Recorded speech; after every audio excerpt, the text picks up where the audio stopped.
The main purpose of today's AGM was to elect the new structure. We are very grateful about the outgoing team. In the last 2 years, we've seen alumni being very active.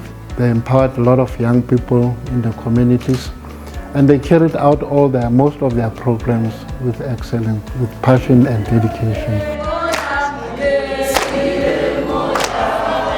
I'm extremely happy with the work that was done by the outgoing alumni. They did exceptionally well with the career guidance and the Mandela Day project, and they've introduced projects that the incoming team is going to be able to carry through and make those a reality. It was a pleasure and an honor to work with people that were so passionate, people that gave their weekends and their personal time into this thing that is voluntary. As much as most of you think I was hard to crack when it came to finances, but it was all for a good cause. I'm taking over from a chairperson that just delivered great work, and the most challenging thing is to actually maintain the work that she has done and improve and build on it. So that's why it's a mixed feeling, but I trust the team that I was elected with, and I know that together we'll be able to keep what has been built and be able to build on that, just to improve and also just to break new boundaries. I fully believe that they've got the capacity to build on what the previous or the outgoing leadership has been able to do, and theirs is just to build on. We will support them, we will continue to work and serve under them, and I think that they should not be afraid or think that the shoes that have been left are too big to fill, because theirs is a different role and a different purpose, and I have no doubt that they'll actually do much better or achieve more than we were able to.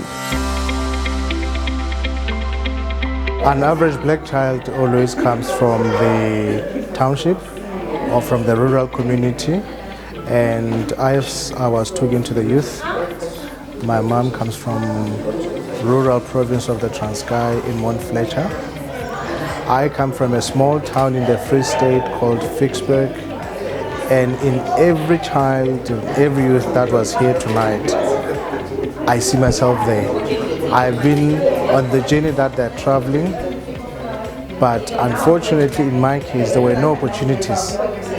For them there are scholarships available, there are people like me talking to them.